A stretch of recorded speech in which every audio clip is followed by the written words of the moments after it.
No vídeo de hoje a gente vai falar sobre não idealidades na fase líquida e como isso vai afetar o nosso diagrama de fases para sistemas isotérmicos.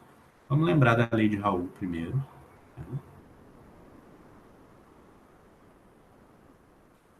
E na lei de Raoult, a gente sabe, né, que YAP é igual a XA PA de vapor, né, P asterisco, PA sat, tá? E YB P é igual a XB vezes a pressão de vapor do B puro, PB asterisco, certo? E aqui a gente viu, né, uma equação para a pressão no ponto de bolha, que era P é igual a PB asterisco mais PA asterisco menos PB asterisco, que multiplica XA. A gente já viu isso em vídeos anteriores. Já para o ponto de orvalho,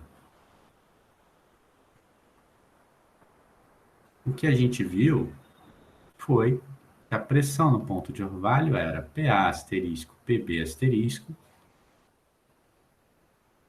dividido por PA asterisco mais PB asterisco menos PA asterisco vezes YA. Essa equação dos pontos de bolha, certo? É uma equação que forma uma linha reta. Então, a gente vai ter, né, uma linha reta, tá? Eu vou fazer minha linha reta aqui, com auxílio aqui da ferramenta do programa, tá?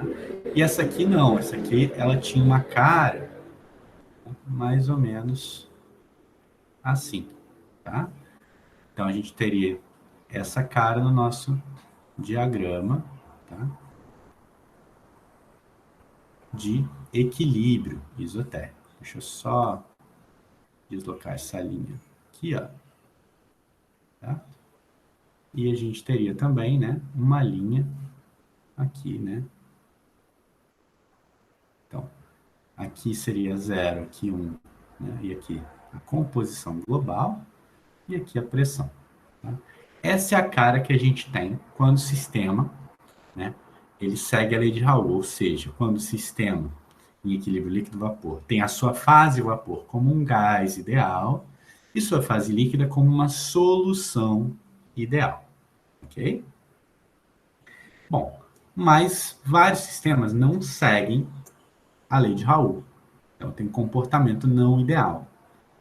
E aí o que acontece é que a lei de Raoult ficaria, né? YA, P é igual a XA, gama A, PA, asterisco, e YB, P é igual a XB, gama B, PB, asterisco, certo?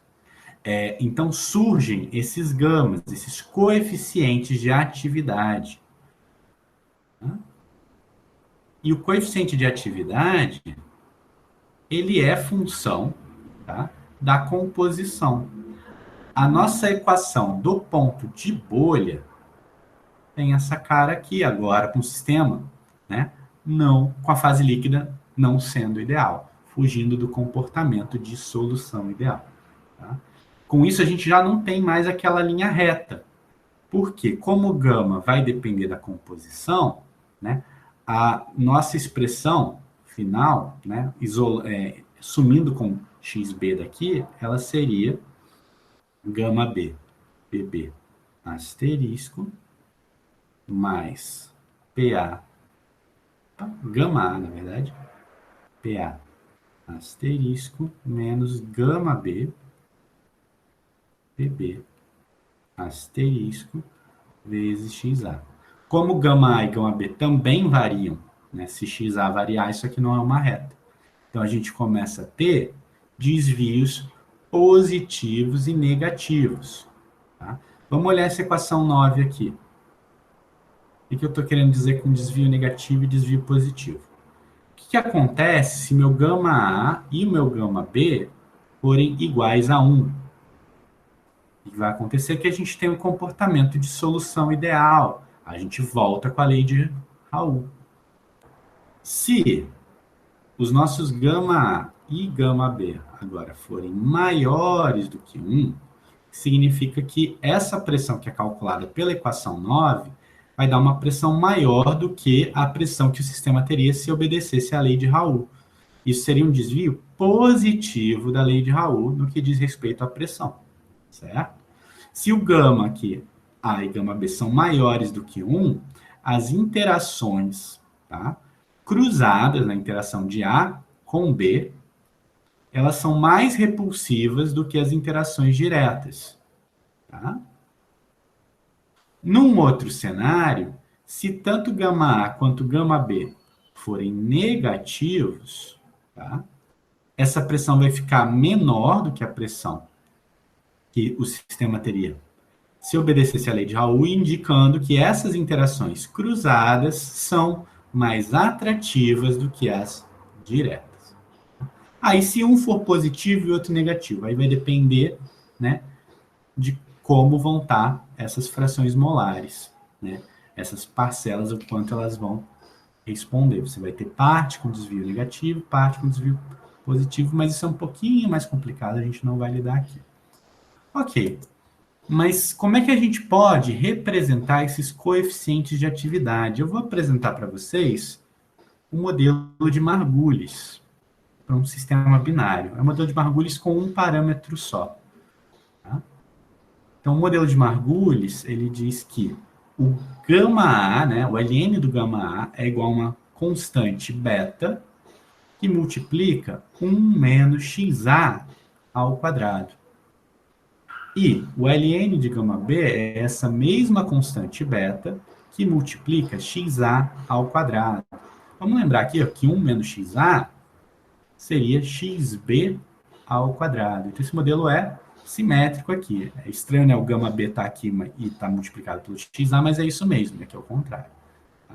Reparem o seguinte, se beta for igual a zero, os nossos ln's de gama A e de gama B vão ser iguais a zero. Isso indica que o gama A e o gama B são iguais a 1. Comportamento ideal.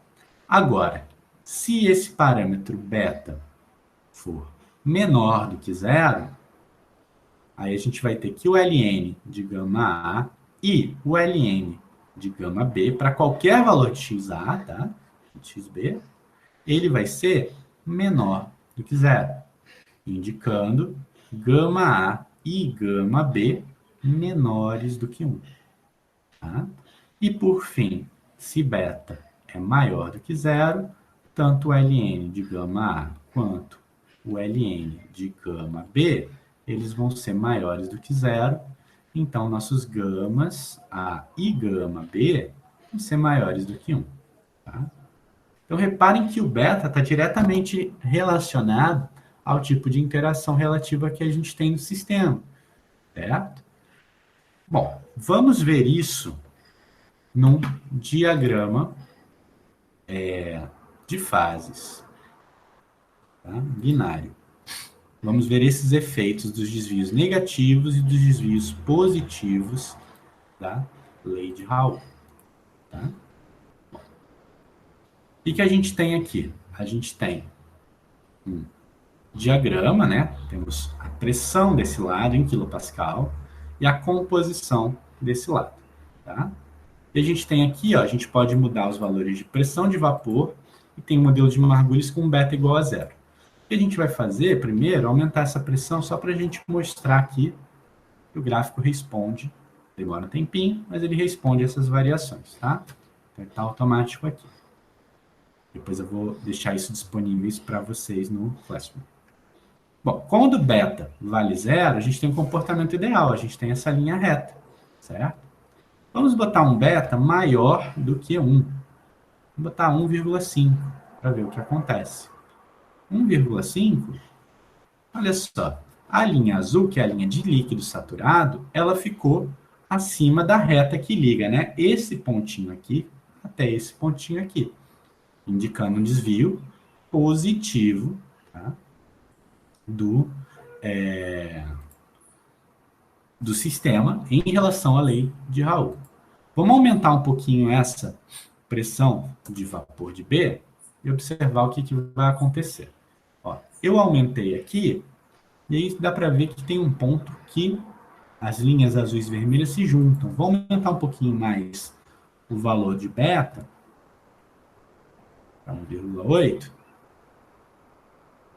E aí, vou aumentar também isso aqui para visualizar melhor. E a gente tem aqui? A gente tem um pontinho em que a linha azul se encosta na linha vermelha. Quando a linha azul se encosta com a linha vermelha, a gente tem que o XA é igual ao YA. E que o XB é igual ao YB. Esse ponto é chamado de ponto de azeótropo. Se a gente reparar bem, né, se a gente tem, por exemplo, a composição global de 2,5, o sistema aqui está todo vaporizado. Se eu, nessa pressão de 2,5 kPa. Tá? Aliás, 25 kPa. Se eu aumentar a minha pressão, eu vou chegar numa pressão aqui em torno de 60 kPa, tá? 63, 65, alguma coisa por aí. E aí meu sistema vai começar a se liquefazer. E essa liquefação só vai terminar numa pressão superior. Tá? Então, a minha transição de fases aqui, ela ela ocorre numa faixa de pressão. Lembrando que esse gráfico está numa temperatura fixa. Tá? Agora, se eu estou exatamente na composição do ponto de azeótropo, né, que no caso, a azeótropo segue essas correlações, tá? O que a gente vai observar é que a transição de fases ocorre numa pressão fixa, tá? E como o gráfico também está na temperatura fixa, também numa temperatura fixa. Então, o sistema ele se comporta como uma substância pura, ok? Então, o ponto de azeótropo é isso. Bom, vamos voltar para o zero, para o beta.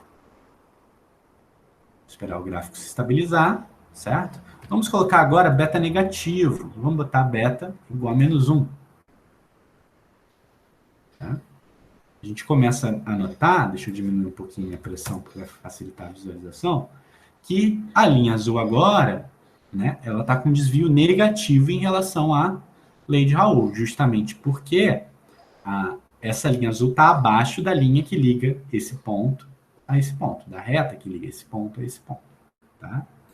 Se eu aumentar, ou melhor, diminuir, né, aumentar em modo, diminuir mais esse beta, eu estou aumentando a atração. Vou exagerar aqui, vou para -5. Olha o que vai acontecer. Né? A gente vai novamente formar um ponto de azeótropo, tá? Só que esse azeótropo aqui é de mínima pressão.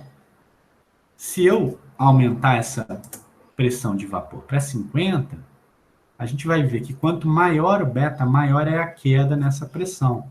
Vou dar uma exagerada aqui, ó, -10 para o valor de beta. Né? Indicando que cada vez mais o sistema está... Né?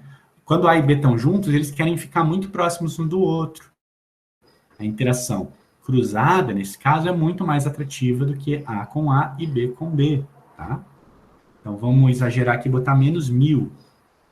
-100, na verdade. Com -100, o gráfico fica até estranho. A pressão, ó, a linha de pressão de vapor vai para zero. Justamente porque elas estão tão atraídas, mas tão atraídas que não tem tendência a ir para a fase vapor. Tá? Bom, o que acontece agora se eu aumentar o meu beta? Né, eu vi um beta bem grande para parte atrativa. E para a parte repulsiva? Vou usar primeiro beta igual a 2. Ó, a gente vai ter aqui, novamente, um ponto de azeótropo.